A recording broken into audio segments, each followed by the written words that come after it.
Nós vamos dar início hoje ao livro de Marcos. E no capítulo 1 vai começar falando a respeito da pregação de João Batista. Diz assim a partir do versículo 1: Princípio do Evangelho de Jesus Cristo, Filho de Deus, como está escrito na profecia de Isaías: Eis que envio o meu mensageiro adiante de você, o qual preparará o seu caminho.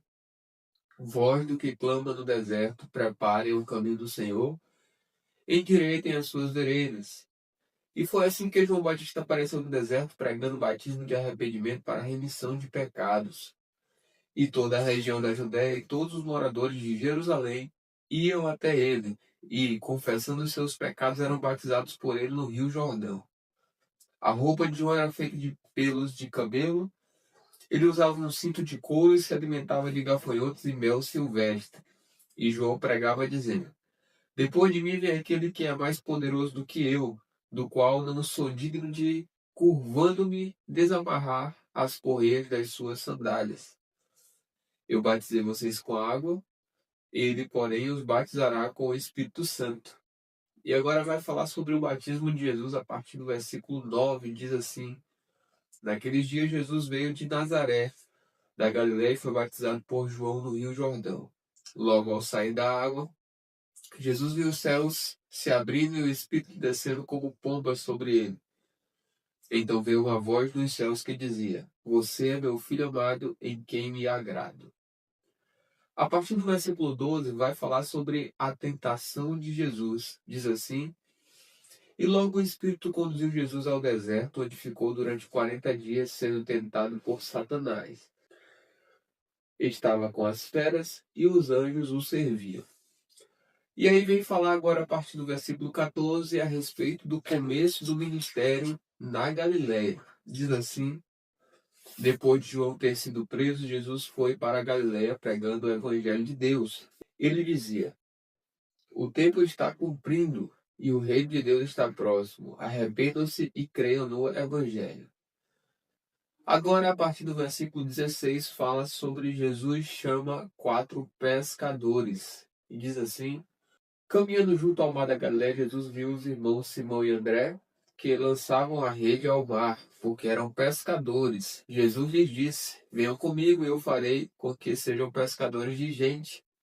Então eles deixaram imediatamente as redes e o seguiram.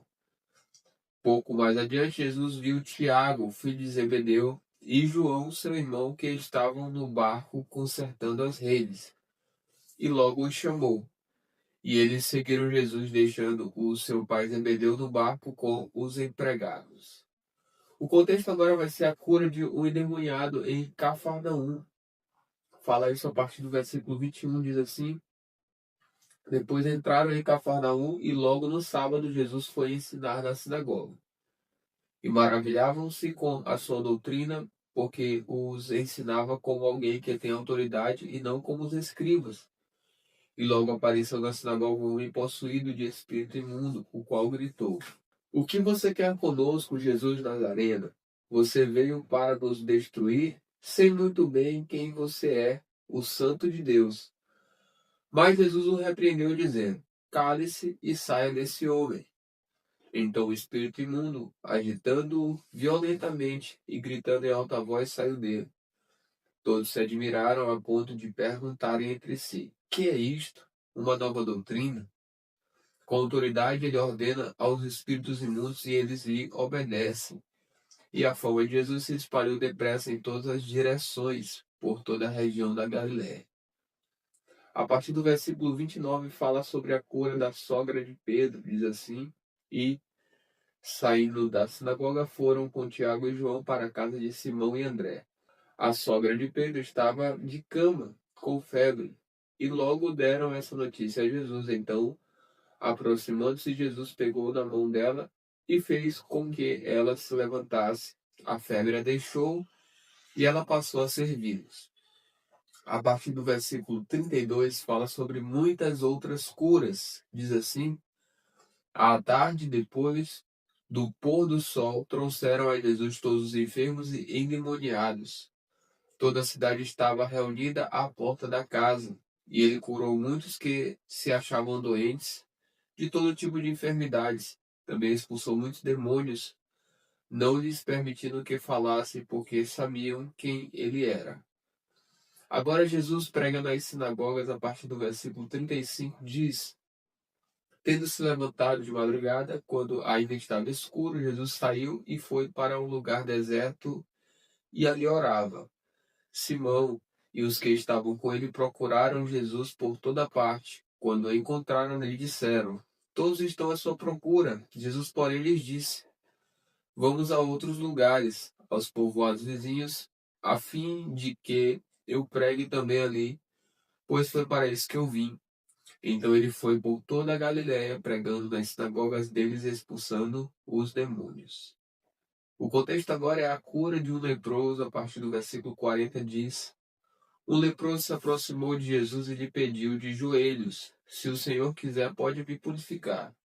E Jesus, profundamente compadecido, estendeu a mão, tocou nele e disse: Quero sim, fique limpo. No mesmo instante, a lepra desapareceu dele e ele ficou limpo. E, advertindo-o severamente, logo o despediu. Ele disse: Olhe, não conte nada a ninguém, mas vá, apresente-se ao sacerdote e ofereça pela sua purificação o sacrifício que Moisés ordenou para servir de testemunho ao povo. Mas, tendo ele saído, começou a proclamar muitas coisas e a divulgar a notícia, a ponto de Jesus não poder mais entrar publicamente em nenhuma cidade. Por isso permanecia fora em lugares desertos e de toda parte vinham ao seu encontro. Agora, no capítulo 2 de Marcos, fala sobre a cura de um paralítico em Cafarnaum. Diz assim a partir do versículo 1. Dias depois, Jesus entrou de novo em Cafarnaum e logo se ouviu dizer que ele estava em casa. Muitos se reuniram ali, a ponto de não haver lugar nem mesmo junto à porta, e Jesus anunciava-lhes a palavra. Trouxeram-lhe então um paralítico carregado por 4 homens, e não podendo aproximar-se de Jesus por causa da multidão, removeram o telhado no ponto correspondente ao lugar onde Jesus se encontrava, e pela abertura desceram o leito em que o paralítico estava deitado. Vendo-lhes a fé, Jesus disse ao paralítico: Filho, os seus pecados estão perdoados. Alguns escribas estavam sentados ali e pensavam em seu coração: Como ele se atreve a falar assim? Isto é blasfêmia. Quem pode perdoar pecados a não ser um, que é Deus? E Jesus, percebendo imediatamente em seu espírito que eles assim pensavam, disse-lhes: Por que vocês estão pensando essas coisas em seu coração? O que é mais fácil, dizer ao paralítico: Os seus pecados estão perdoados, ou dizer: Levante-se, tome o seu leito e ande? Mas isto é para que vocês saibam que o Filho do Homem tem autoridade sobre a terra para perdoar pecados. E disse ao paralítico: Eu digo a você, levante-se, pegue o seu leito e vá para casa. Ele se levantou e, no mesmo instante, pegando o leito, retirou-se à vista de todos, a ponto de todos se admirarem e darem glória a Deus, dizendo: Jamais vimos coisa assim. A partir do versículo 13, vai falar sobre o chamado de Levi. Diz assim: De novo Jesus foi para junto do mar, e toda a multidão vinha ao encontro dele, e ele os ensinava. Quando ia passando, viu Levi, filho de Alfeu, sentado na coletoria, e lhe disse: Siga-me. Ele se levantou e o seguiu. Achando-se Jesus à mesa, na casa de Levi, estavam junto com ele e com os seus discípulos muitos publicanos e pecadores, porque estes eram muitos e também o seguiam.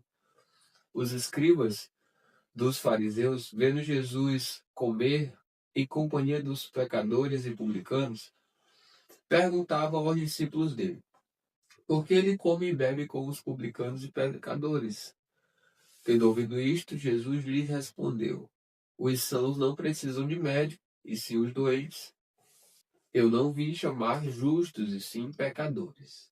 Agora vai falar sobre a questão do jejum. A partir do versículo 18 diz assim: Ora, os discípulos de João e os fariseus estavam jejuando. Algumas pessoas foram perguntar a Jesus: Por que os discípulos de João e os discípulos dos fariseus jejuam, mas os seus discípulos não jejuam? Jesus respondeu: Como podem os convidados para o casamento jejuar enquanto o noivo está com eles? Durante o tempo em que o noivo estiver presente, não podem jejuar. No entanto, virão dias em que o noivo lhes será tirado, e então, naquele dia, eles vão jejuar. Ninguém costura um remendo de pano novo em roupa velha, porque o remendo novo tira um pedaço da roupa velha e o buraco fica ainda maior. E ninguém põe vinho novo em odres velhos, porque se fizer isso, o vinho romperá os odres, e se perdem tanto o vinho como os odres. Mas põe-se vinho novo em odres novos. O contexto agora é Jesus é o Senhor do sábado. A partir do versículo 23 diz assim: Aconteceu que, num sábado, Jesus atravessava as searas e os seus discípulos, ao passar, começaram a colher espigas. Então os fariseus disseram a Jesus: Olhe, por que eles estão fazendo o que não é lícito aos sábados? Ele lhes respondeu: Vocês nunca leram o que Davi fez quando se viu em necessidade e teve fome, ele e os seus companheiros? Como entrou na casa de Deus, no templo do sumo sacerdote Abiatar, e comeu dos pães da proposição, os quais só aos sacerdotes era lícito comer, e ainda deu esses pães aos seus companheiros?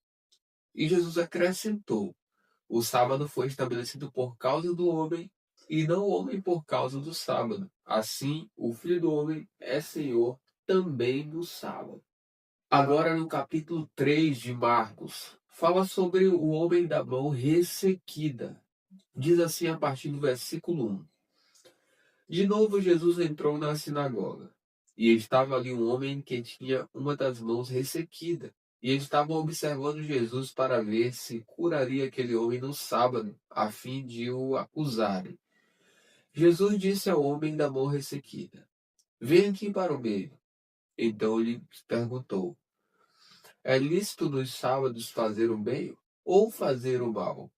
Salvar uma vida ou deixar morrer?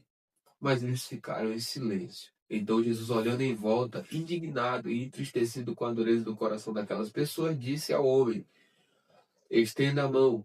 O homem estendeu a mão e ela lhe foi restaurada. Os fariseus saíram dali e, com os herodianos, logo começaram a conspirar contra Jesus, procurando ver como o matariam. Agora Jesus cura muitos à beira-mar. A partir do versículo 7 diz: Jesus se retirou com os seus discípulos para o mar. Uma grande multidão o seguia, eram pessoas que tinham vindo da Galiléia, da Judéia, de Jerusalém, da Idumeia, do outro lado do Jordão e dos arredores de Tiro e de Sidom, porque ouviam falar das coisas que Jesus fazia. Então recomendou aos seus discípulos que sempre lhe tivessem pronto um barquinho por causa da multidão, a fim de não o apertarem, pois curava muitas pessoas, de modo que todos os que tinham alguma enfermidade se esforçavam para chegar perto a fim de poderem tocar nele. Também os espíritos imundos, quando o viam, prostravam-se diante dele e gritavam: Você é o Filho de Deus. Mas Jesus lhes advertia severamente que não o expusessem à publicidade. Agora vai falar sobre os 12 apóstolos. A partir do versículo 13 diz assim: Depois Jesus subiu ao monte e chamou os que ele quis, e vieram para junto dele.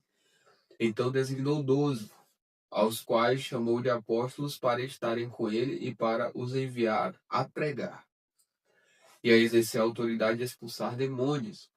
Eis os 12 que designou: Simão, a quem acrescentou o nome de Pedro, Tiago, filho de Zebedeu, e João, irmão de Tiago, aos quais deu o nome de Boanerges, que quer dizer filhos do trovão, André, Filipe, Bartolomeu, Mateus e Tomé, Tiago, filho de Alfeu, Tadeu, Simão, o Zelote, e Judas Iscariotes, que foi quem o traiu. Agora vai falar sobre Jesus e Beelzebul. A partir do versículo 20 diz assim: Então Jesus foi para casa e outra vez se ajuntou uma multidão de tal modo que nem podiam comer. E, quando os parentes de Jesus ouviram isto, saíram para prendê-lo. porque diziam: está fora de si. Os escribas que tinham vindo de Jerusalém diziam: ele está possuído por Beelzebu. Ele expulsa os demônios pelo poder do maior dos demônios. Então, convocando-os, Jesus lhes disse, por meio de parábolas: como pode Satanás expulsar Satanás? Se um reino estiver dividido contra si mesmo, tal reino não pode subsistir. Se uma casa estiver dividida contra si mesma, tal casa não pode subsistir. Se Satanás se levantou contra si mesmo e está dividido, não pode subsistir. É o seu fim. Ninguém pode entrar na casa do valente para roubar-lhe os bens sem primeiro amarrá-lo, e só então saqueará a casa dele. Em verdade lhes digo que tudo será perdoado aos filhos dos homens, os pecados e as blasfêmias que proferirem. Mas aquele que blasfemar contra o Espírito Santo nunca terá perdão, visto que é réu de pecado eterno. Jesus disse isto porque diziam estar possuído de um espírito imundo. Agora o contexto vai ser a mãe e os irmãos de Jesus, a partir do versículo 31 diz assim: nisto chegaram a mãe e os irmãos de Jesus e, tendo ficado do lado de fora, mandaram chamá-lo. Muita gente estava sentada ao redor de Jesus e alguns lhe disseram: olhe a sua mãe e os seus irmãos e as suas irmãs estão lá fora procurando o Senhor. Então Jesus perguntou: quem é a minha mãe e quem são os meus irmãos? E olhando em volta para os que estavam sentados ao seu redor, disse: eis minha mãe e meus irmãos. Portanto, aquele que fizer a vontade de Deus, esse é meu irmão, minha irmã e minha mãe.